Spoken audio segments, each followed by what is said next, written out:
அரசியல் களம் நேயர்களுக்கு வணக்கம். இன்றைக்கு நம்ம நேர்காணலுக்காக அரசியல் விமர்சகர் ரவீந்திரன் துரைசாமி அவர் நம்மோடு இருந்திருக்காரு. ஒரு பேசலாம் சார். வணக்கம். வணக்கம் சார். இன்னைக்கு தாவேக்கு ஆட்சி அமைக்க போகுது அப்படிலாம் வந்து நேரு ஸ்டேடியத்தில் ஏற்பாடுலாம் பண்ணாங்க. ஆனால் அந்த ஏற்பாடை வந்து கேன்சல் பண்ணிட்டாங்க. விஜய் அவர்கள் ஆளுநரை 2வது முறையா போய் ஆளுநர் மாளிகையில் சந்திச்சுட்டு போயிருக்காரு. கிட்டத்தட்ட 45 நிமிடங்கள் வந்து அந்த சந்திப்பு நீண்டு இருக்குது. இன்னொரு பக்கம் வந்து திமுக அதிமுகவும் சேர்ந்து ஆட்சி அமைக்க போறாங்க அப்படிங்கிற மாதிரி நைட்ல இருந்து தகவல் வந்துட்டு இருக்கு. உண்மையா பொய்யா என்னன்னு தெரியல. என்ன சார் நடக்குது தமிழக அரசியல்ல? எய்தர் எடப்பாடி யார் எலெக்ஷன் சொன்ன மாதிரி எய்தர் விஜய் யார் எலெக்ஷன் நோக்கி போற மாதிரி தான் தெரியுது. இதுல என்னன்னா கவர்னருக்கு பெராகேட்டிவ் பொம்மை கேஸ் படி majority should be tested in the floor of the house. அப்ப சிங்கிள் லார்ஜஸ்ட் பார்ட்டியான விஜயை கூப்பிட்டு கொஞ்ச நாள் கொடுத்து நீங்க மெஜாரிட்டி நிரூபிங்கன்னு சொல்லலாம். ஆனா எதியூரப்பா கேஸ்ல என்ன ஆயிட்டுன்னா, இந்த பரமேஸ்வரையா காங்கிரஸ் தலைவர் தான், அபிஷேக் மனு சிங்வி இவங்க தான் அட்வொகேட். எதியூரப்பா கேஸ்ல சுப்ரீம் கோர்ட்ல சிங்கிள் லார்ஜஸ்ட் பார்ட்டிக்கு 24 மணி நேரம் தான் கொடுத்தாப்புல. அதுல அவர் நிரூபிக்க முடியல. அப்போ அவங்க 2வது கட்சியான காங்கிரஸ் 3வது கட்சியான தேவகவுடா குமாரசாமி கவுடாவை சிஎமாக்குனாங்க. அப்பதான் மெஜாரிட்டி வரும். அதே மாதிரி பட்னாவிஸ் நம்ம பார்த்திருப்போம். பட்னாவிஸ்க்கு மெஜாரிட்டி இருந்தும் முடியல. வாஜ்பாய் அது யாரும் ஆதரவுக்கும் வரல. சோ இங்க முதலிட கட்சிங்கிற இருந்தாலும் கூட தனி மெஜாரிட்டி வராதது விஜய்க்கு ஒரு சிக்கல் தான். எம்ஜிஆரை விட அவர் வந்து செல்வாக்கு வலயத்துல 4 விழுக்காடு ஏறி போயிட்டார் 77 எம்ஜிஆரை விட. ஆனா எம்ஜிஆருக்கு தனி மெஜாரிட்டி கிடைச்சதுன்னா அன்னைக்கு 4 முனை போட்டி, இவருக்கு மும்முனை போட்டிங்கிற லெவல்ல இவருக்கு வந்து தனி மெஜாரிட்டி கிடைக்கல. சீட்ல எம்ஜிஆரோட கீழே நிற்கிறாரு. இந்த இடத்துக்குள்ள அவரு முறைப்படி நியாயமான அரசியல் பண்ணிருக்கணும்னா தீய சக்தின்னு இவர் சொன்னக்கூடிய திமுகவை சிஎம்ஆ சொல்லி 5 சீட்டு ஜெயித்த காங்கிரஸை சேர்த்திருக்க கூடாது. அது ஒரு அரசியல் நெறிமுறைக்கு மாறானது. பட் இன்னைக்கு அந்த ஊர்ல நடக்குதா இந்த ஊர்ல நடக்கா, காங்கிரஸ் செய்யலையா பாஜக செய்யறா, எல்லாரும் செய்யறாங்கிறது உண்மை. அப்ப இவரும் வளமையான அந்த அரசியலுக்குள்ளதான் வராரு. அதை விட ரொம்ப அயோக்கியத்தனம் காங்கிரஸ் பண்ணது. நீங்க ஸ்டாலின் முதல்வரா சொல்லிக்கிட்டு ஜெயித்துக்கிட்டு நீங்க இன்னொரு தரப்பை பண்றது எவ்வளவு ஒரு அயோக்கியத்தனமான கேடுகட்ட கீழ்த்தரமான அரசியல். மணிசங்கர் ஐயர், மாணிக் தாகூர், பிரவீன் சக்கரவர்த்தி, இவங்க இந்த அம்மா ஜோதிமணி, இவங்கெல்லாம் இந்த அயோக்கியத்தனமான அரசியலுக்கு பாஜக எதிர்ப்புங்கிற ஒற்றை புள்ளியில அவங்க வந்து வக்காலத்து வாங்குறாங்க, நியாயப்படுத்தி பேசுறாங்க. இதெல்லாம் ஆடிட்டர் குருமூர்த்தி போன்ற பொருள் கூட இதை கண்டிக்காததான் எனக்கு வந்து வேதனை அளிக்குது. காங்கிரஸ் பண்ணது பாமக பண்ணதை எப்படி கீழ்த்தரமா விமர்சிப்போம். காங்கிரஸ் மட்டும் அதுல என்ன யோக்கியத்தனமான இதா? சோ அந்த காங்கிரஸ் அரசியல் வந்து ரொம்ப மோசம். விஜயாது தான் காங்கிரஸ் தரப்புல என்ன சொல்றாங்க, நாங்க வந்து தேர்தலுக்கு முன்னாடி விஜயோட கூட்டணி போயிருந்தோம்னா நேரத்துக்கு விஜய்க்கு மெஜாரிட்டி கிடைச்சிருக்கும், நாங்க தமிழ்நாட்டுல பரவாயில்ல பல சீட் ஜெயிச்சு. அது யூகம், அது யூகம். அது இருக்கலாம் இல்லாமல் விஜய் ப்ரூவ் பண்ணிட்டார் இல்லையா? அப்போ அது யூகம். நீ வந்து அது உனக்கு நம்பிக்கை இல்லாம தானே இங்க போன. நம்பிக்கை இருந்தா அங்க போயிருக்கலாமா? யார் உன்னத்தை கையை பிடிச்சு தடுத்தா? நீங்க தானே ஸ்டாலின் தானே ஜெயிப்பாருன்னு சொன்னாங்க. ஸ்டாலினை வச்சு 5 பேர் ஜெயித்துக்கிட்டு இன்னொருத்தட்ட போறது எந்த வகையில நியாயம்? இப்ப ஸ்டாலின் எடப்பாடி கூட டீல் பண்ணாருன்னா அவரும் ஒரு தலைவர், எடப்பாடியும் ஒரு தலைவர். அந்த அவங்களுக்குள்ள நியாயமான டீல் பண்ணலாம். விஜயும் எடப்பாடி டீல் பண்ணா அவங்க டீல் பண்ணிக்கலாம். நீங்க எடப்பாடிய முதல்வர்னு சொல்லிக்கிட்டு நீங்க விஜய் கிட்ட போனீங்கன்னா அது அயோக்கியத்தனம் இல்ல. அதைத்தான் நான் சொல்ல வரேன். நீங்க வந்து நீங்க மக்களை சந்திக்கிறது எடப்பாடி முதல்வர் சந்திச்சுக்கிட்டு அன்புமணி விஜய் கிட்ட போயிருப்பாருன்னா எவ்வளவு கேவலமா அன்புமணி விமர்சிப்பாங்க. அப்ப இந்த அன்புமணி யோக்கியமா இருக்கிறாரு, நான் எடப்பாடி முதல்வர்னு சொன்னேன், ராஜ்யசபா வாங்கினேன், நான் எடப்பாடி கூட பண்ணு ஒரு டீசன்ட் ஒரு அரசியல் பண்றாரு. அப்ப அன்புமணியை பாராட்டிக்கிட்டு காங்கிரஸ்காரன் ராகுல் பண்ணது அயோக்கியத்தனன்னு துக்ளக்லையாவது எழுதுன்னு பேசணும் இல்லையா? அது ட்வீட் போடணும் இல்லையா குருமூர்த்தி போன்றவங்க? அப்ப நீங்க நாகரிக அரசியல் உண்மையான அரசியல் சொல்லலாம். வெளி வேடம் கபட வேடதாரம் இவ்வளவுதான் உங்களுடைய இன்டெலக்சுவல் இன்டெகிரிட்டி எல்லாம் ஆகுது. அதைத்தான் நான் சொல்றேன். இது பாமக செய்தா எவ்வளவுக்குள்ள விமர்சனத்துக்குள்ளா இருக்கும். பாமக எடப்பாடி சொன்னவங்க நம்பகமா நாணயமா இருக்கிறாங்க. இவங்க வந்து ஸ்டாலின் சொல்லி 5 சீட்டு வாங்கினவங்க நண்பகத்தன்மையற்றவராட்டு, புதுல குத்தக்கூடியவங்களாட்டு, எந்தவித அரசியல் நெறிமுறைக்கும் ஆட்படாதவங்களா இருக்காரு. அந்த இடத்துல விஜய் கூட குறை சொல்லல. அவருக்கு 5 எம்எல்ஏ வருது, கொஞ்சம் வாக்குப்பட கட்சி வருதுன்னா அவருக்கு லாபம் தான். நீ தப்பு பண்ணது இதுல காங்கிரஸ் நான் சொல்ல வர்றேன். சோ இந்த இடம் விஜய் வந்து இந்த மாதிரிப்பட்ட குதிரை பேர அரசியலுக்கெல்லாம் நிற்காம, பேரரசியல் உள்ளாட்சி தேர்தலில் பங்கீடு 29 கூட்டணிலாம் நிற்காம ஆட்சி அமைக்கிறதுக்கு எடப்பாடி கிட்டே பேசியிருக்கலாம். இப்போ காங்கிரஸ் வந்து நேற்று பனையூர்ல போய் விஜய் அவர்களை சந்திச்சு ஆதரவு கொடுக்கலன்னா, ஒருவேளை விஜய் வந்து வேணாம் நம்ம வந்து சட்டசபையில பாத்துக்கலாம் அப்படின்னு சொல்லியிருந்தாலோ நேரம் வந்து ஃபார்ம் பண்ணிருக்கலாமா கவர்மெண்ட்? ஆளுநர் வந்து என்ன வாரீங்க, காங்கிரஸ் சேர்த்துக்கிட்டதுனால பாஜக கோவப்பட்டு கவர்னர் அழைக்கலன்னு நீங்க சொல்றீங்க. அது விஜய் எடுக்க வேண்டிய முடிவு. விஜய் அதுல எடுத்திருக்க வேண்டிய முடிவு. விஜய் அதுல வந்து இல்ல அப்படி நடந்திருக்குமான்னு நான் கேட்கல. விஜய் அதுல வந்து என்ன நினைச்சிருக்கலாம்னா, மைனாரிட்டி கவர்மெண்ட் நம்ம நடத்தாண்டா, மைனாரிட்டி கவர்மெண்ட் நடத்தினா நமக்கு பிரஷர் போடுவாங்க, 4 எம்எல்ஏக்கள் சேர்ந்துக்கிட்டு கும்மி அடிப்பான், நம்பிக்கையில்லா தீர்மானம் கொண்ட வந்தா 5 பேர் எழுத்து ஓட்டு போட்டா போயிடும். அப்போ நம்ம ஒரு ஆட்சி பண்ணி அது நம்ம ஆட்களே நம்மளை கவிழ்த்தா அது வந்து அசிங்கமா போயிடும். அப்ப நம்ம இந்த ஆட்சிங்கிறது வந்து நம்மளை மையமா வச்சு செய்திகளை வர வச்சுக்கிட்டு நம்மளே ஸ்னாப்போலுக்கு போய் முழு மெஜாரிட்டி எடுத்துடலாம். நம்ம 3வது வருவாங்க நிலைமையிலே 1வது வந்துட்டோம். 1வதே நம்ம தான் இருப்போம் நினைக்கிற இடத்துல இடைத்தேர்தல்ல ஸ்னாப்போல் இடைக்கால தேர்தல் தமிழகம் முழுவதுக்குமான ஒரு தேர்தல் நம்ம போனா தனி மெஜாரிட்டி கிடைக்கும், கம்ஃபர்டபுளா நம்ம கவுண்ட் பண்ணலாம், நம்ம நினைச்சதை அரசு இது பண்ணலாம் கூட விஜய கூட உள்ளுக்குள்ள நினைக்கலாம், பேசாம இருக்கலாம். அது நமக்கு தெரியாது இல்லையா? ஒரு மாஸ் லீடர்ங்கிறவங்க ஒரு மைனாரிட்டி கவர்மெண்ட் நடத்தி காங்கிரஸ்காரன் அதுல கண்டிஷன் போடுவான், அப்படி பண்ணு இப்படி பண்ணுமா, அது சிக்கல் இல்ல. அதோட எவன் பிடியிலையும் யார் பிடியிலையும் இல்லாம தனிச்சு வரணுங்கிறதுக்குள்ள ஒரு ஸ்ட்ராட்டஜியை காங்கிரஸ் கூட்டணியை வச்சுக்கிட்டு அடுத்து சட்டமன்ற தேர்தல் சந்திக்கலாம்னு கூட விஜய்க்குள்ள ஒரு திட்டம் இருக்கலாம்ல. மாஸ் லீடர்ஸ் அப்படித்தானே திட்டம் போடுவாங்க. அடுத்து மறுபடியும் தேர்தலில் சந்திக்கிற ஐடியா இருக்கலாமே. இப்ப அதை சொன்னா எம்எல்ஏக்கள் விரும்ப மாட்டான். பட் அவரு உள்ளுக்குள்ள அந்த திட்டம் என்டிஆர் அப்படித்தானே பாஸ்கர் ராவ் பிரச்சனை வந்த பிறகு கலைச்சுக்கிட்டு எலெக்ஷன் தானே வச்சாரு. தனி மெஜாரிட்டி வந்தார்ல, பெரிய மெஜாரிட்டி. பிஜேபி நினைச்சாதானே உடனே தேர்தல் வரலாம். கவர்னர் ஆட்சி கூட 6 மாசம் அதுக்கப்புறம் கூட இழுத்தடிக்கலாம் இல்லையா பிஜேபி நினைச்சுன்னா? அது சட்டத்துல இடம் உள்ள இது தங்களுக்கு சாதகமா எது எதெல்லாம் இருக்கோ அதெல்லாம் பாஜக பயன்படுத்தான்னு செய்வாங்க. கவர்னரே அப்படித்தானே பயன்படுத்துறாங்க. அது உண்மைதானே. அது என்ன சார் நடந்தது கவர்னர் மாளிகையில? விஜய் வந்து 2 முறை போயிருக்காரு, தாவேகா சார்ந்தவர்களும் தொடர்ச்சியா போயிட்டு இருக்காங்க. கவர்னர் வந்து இங்க இருக்க மாட்டாரு, கேரளா போயிருந்தா, கவர்னர் இங்கே தான் இருக்காரு. என்ன டிமாண்ட் வைக்கிறாங்க, என்ன எதிர்பார்க்கறாங்க? எஸ்ஆர் வழக்குப்படி majority should be tested in the floor of the house. இல்ல வெறும் அவர் 108 எம்எல்ஏக்களோட அவர் போயிருந்தாருன்னா நேரத்துக்கு வந்து ஓகே சொல்லியிருப்பாரா கவர்னர்? காங்கிரஸ் 5ஓட சேர்த்து மீதி அது விஜய் எடுக்க வேண்டிய 7 எம்எல்ஏ எங்க அப்படிங்கறதுனால பிரச்சனை ஆயிடுச்சு. அந்த சூழ்நிலையில சொன்னா 118 கிட்ட நெருங்க முடியாது. காங்கிரஸுக்கு 5 வந்துன்னா நெருங்கிறதுக்கு ஒரு வாய்ப்பு வரும். அப்போ அந்த இடத்துக்குள்ள நெருங்கி தோத்தா கூட காங்கிரஸ் கூட்டணிக்குள்ள நிற்கும். நீங்க காங்கிரஸ் திமுக இருந்து எடுக்கலன்னா விஜய் தோத்து மீண்டும் காங்கிரஸ் திமுக கூட்டணின்னு சொன்னா அது தேர்தல் முடிவுகள் வந்து வேற மாதிரி ஆயிடலாம். இப்போ ஸ்டாலினை ஃபைட் பண்றதுக்கு ஒரு காங்கிரஸ்ங்கிற ஒரு 4-5 விழுக்காடு சட்டமன்ற தேர்தல்னா பலம் கொண்ட ஒரு கட்சி விஜய் கையில வந்துட்டு இல்ல. நிரூபிக்க முடியலன்னாலும் விஜய் காங்கிரஸ் கூட்டணி 26ல நடக்காதது 27ல நடக்கலாம் இல்லையா? சோ அந்த இடத்துக்குள்ள அவரு எலக்ட்ரல் பேட்டலுக்கு காங்கிரஸ் முக்கியம், சோ காங்கிரஸை நம்பியே நம்ம போவோங்கிற முடிவுக்கு அவர் வந்திருக்கலாம். சோ அந்த இடத்துக்குள்ள அவருக்கே ஒரு மைனாரிட்டி கவர்மெண்ட் நடத்துறது தேவையா அல்லது எலெக்ஷனை சந்திச்சு மெஜாரிட்டி கவர்மெண்ட்டுக்கு போவோமாங்கிறதுல he is playing cards close to his chest. அவர் நம்புறாரா மறுபடியும் தேர்தல் வந்தா நம்ம மெஜாரிட்டி வந்துடலாம்? அவர் அதை தன் எம்எல்ஏக்கள்கிட்டே சொல்ல மாட்டார் இல்லையா? சொன்னாலே எம்எல்ஏக்கள் விரும்ப மாட்டான்ல. அப்ப அவரு மாஸ் லீடரா என்ன நினைக்கிறாங்கிறதா இப்போ கேள்வி. இன்னொரு பக்கம் மதிமுக திமுக கூட்டணி சேர போறாங்க, மறுபடியும் அவங்க 2 பேரும் சேர்ந்து கவர்மெண்ட் ஃபார்ம் பண்ண போறாங்க. நைட்ல இருந்து பாத்தீங்கன்னா குருமூர்த்தி போட்டிருந்தாரு இந்தியா டுடேல வந்து, தப்பே இல்லையே வந்துகிட்டு இருக்கு. அதுக்கெல்லாம் வாய்ப்பு இருக்குன்னு நினைக்கிறீங்களா? முதல்ல வாய்ப்பு குறைவு தான், ஆனா தப்பு இல்லைன்னு நான் சொல்றேன். ஏன்னா அரசியல் அரங்கத்துக்குள்ள விஜய் பெரிய சக்தியான பிறகு விஜய்க்கு மாண்டேட் ஃபுல் மாண்டேட் கிடைக்கல. 3 பேர்ல யார் ஆளலாம்னா விஜய்னு சொல்லியிருக்காங்க. அவ்வளவுதானே தவிர 2-3 சேர்ந்து ஆளக்கூடாதுன்னு இல்லை. அப்படித்தான் எதியூரப்பாவுக்கு எங்க எதியூரப்பாவுக்கு எதிராக குருமூர்த்தி இதெல்லாம் உணரணும்.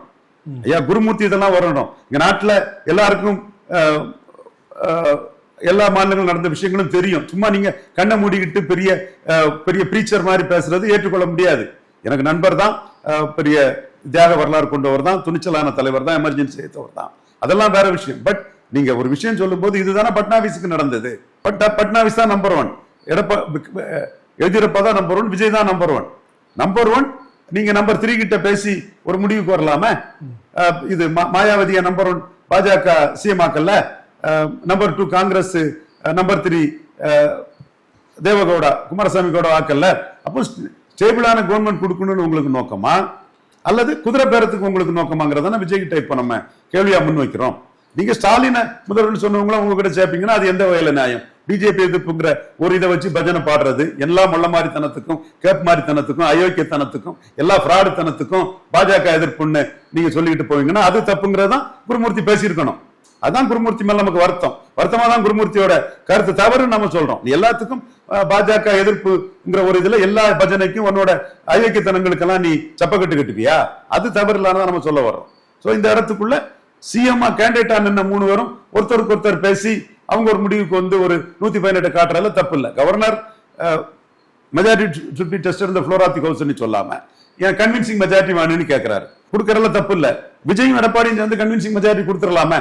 அப்ப முதல்ல எடப்பாடியும் சேர்ந்தாலும் எடப்பாடி தானே சிஎம் வாய்ப்பு இருக்கு. அவங்க தொடர்ச்சியா சொல்றாங்க இல்லையா, எடப்பாடி அவர்கள் கிங் மேக்கர் இல்ல கிங்னு சொல்றாங்க.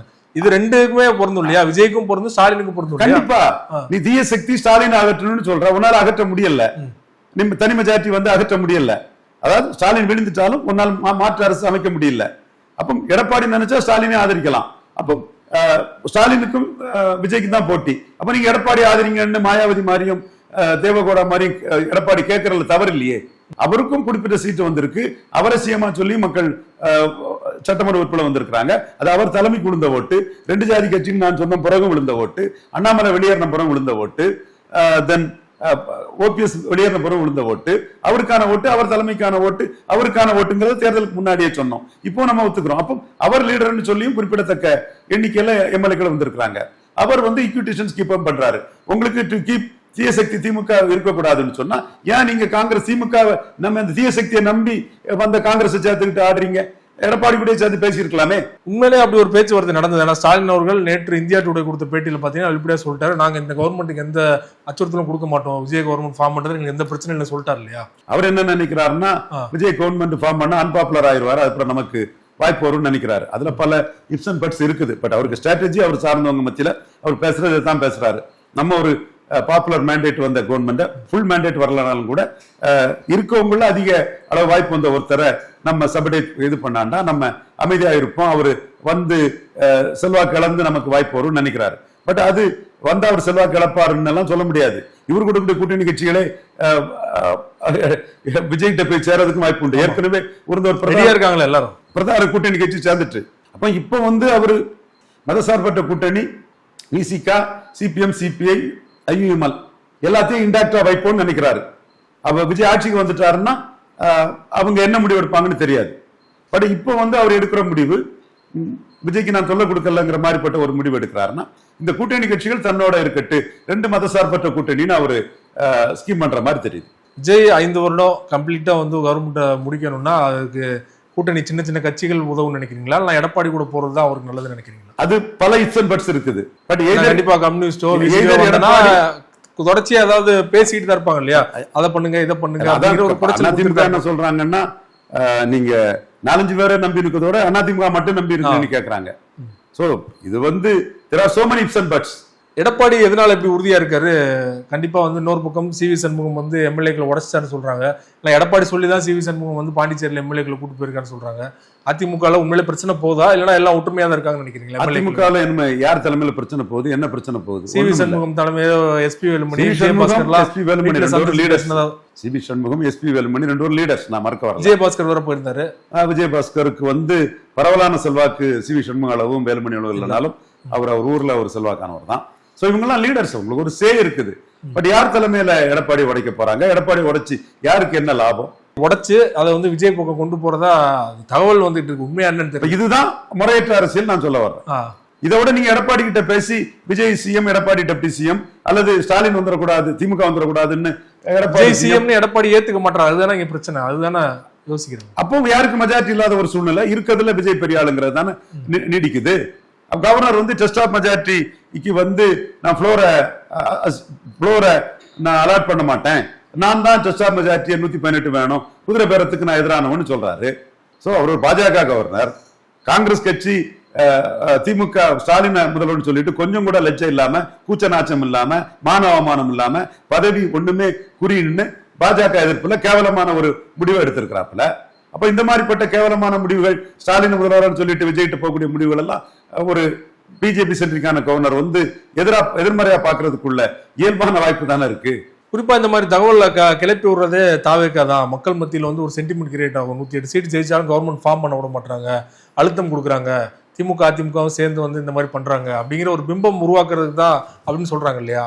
அது அரசியல்ல அதுவும் ஒரு ஸ்ட்ராட்டஜியா, ஒரு வியூகம் தான், ஒரு ஆயுதம் தான். அந்த ஆயுதத்தை நீங்களும் எடுக்கணும், எடப்பாடி எடுக்கணும், மோடி தரப்பு எடுக்கணும், திமுக தரப்பு எடுக்கணும். அவ்வளவுதானே.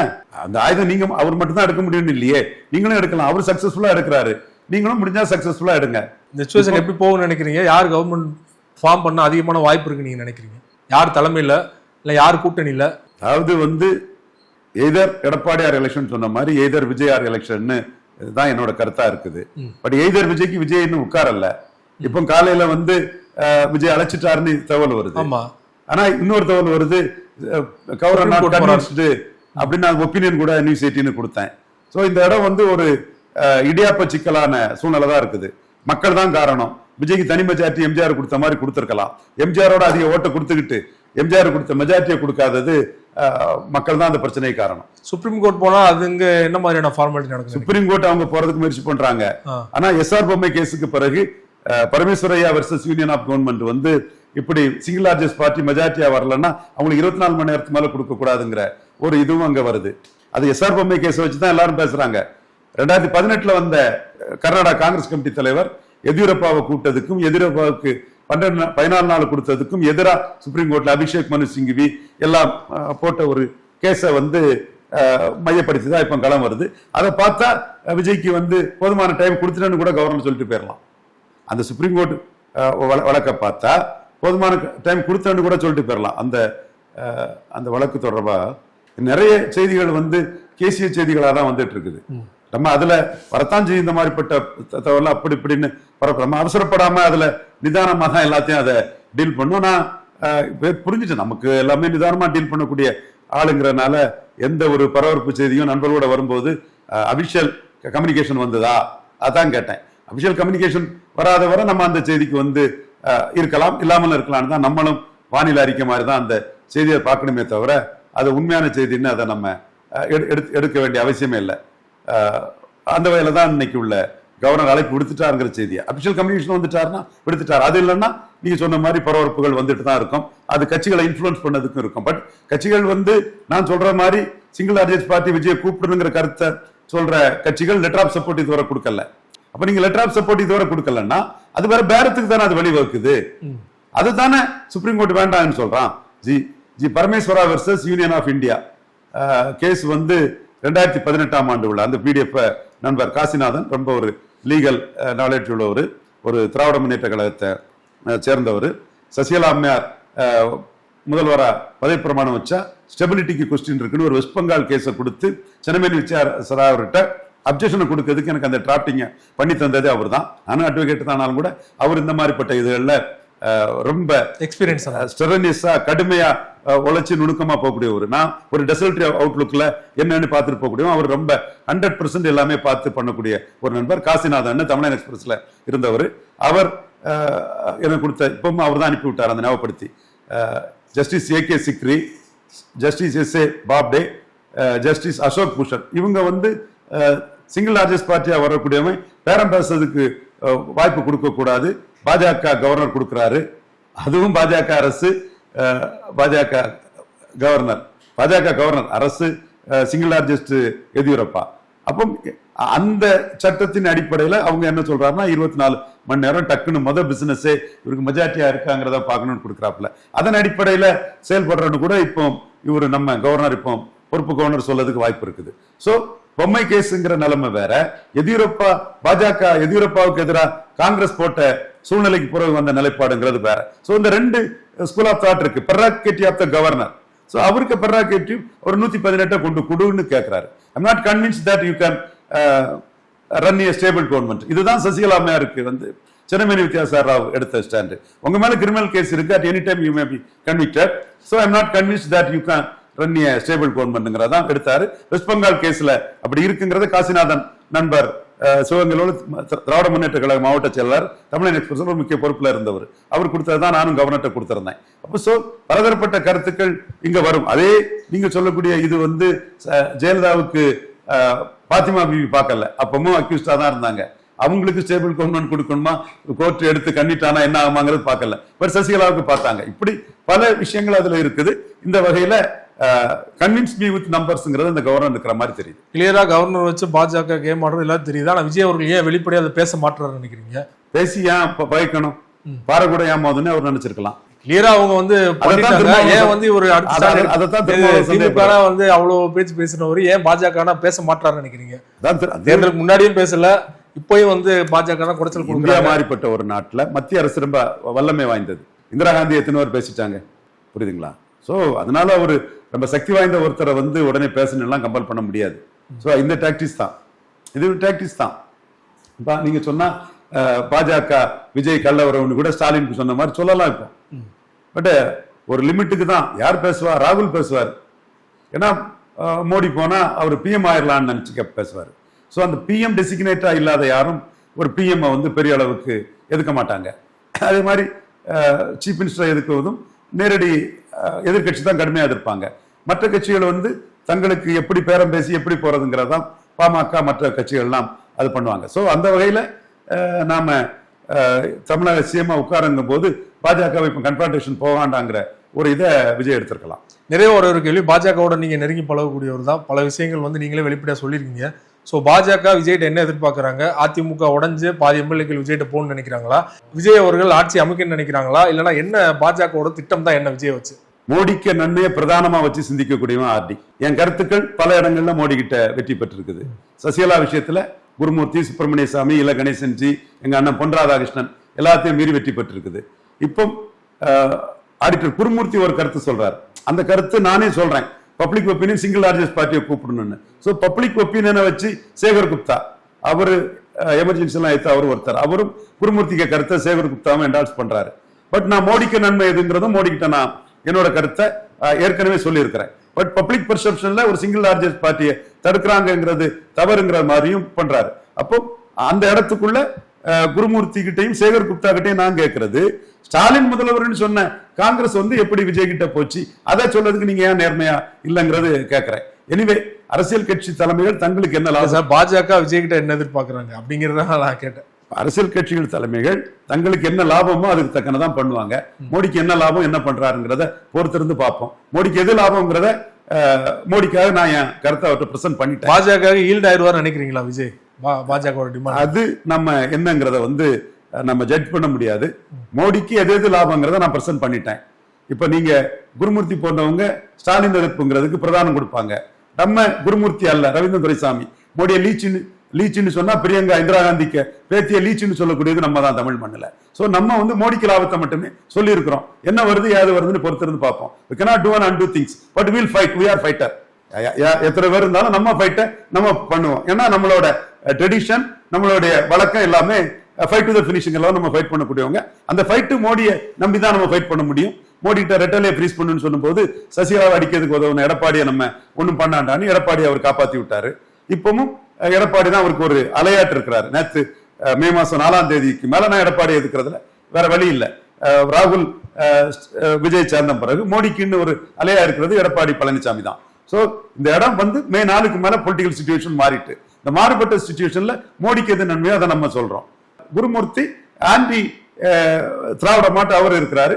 அது இருக்குது, அவர் தப்பு இல்லை. அவருக்கு உணர்வு, நமக்கு ஒரு உணர்வு இருக்கும் போது அவருக்கு ஒரு உணர்வு இருக்கு, நம்ம தப்பு நம்ம சொல்ல முடியாது. அவரோட உணர்வு அவர் காட்டுறாரு.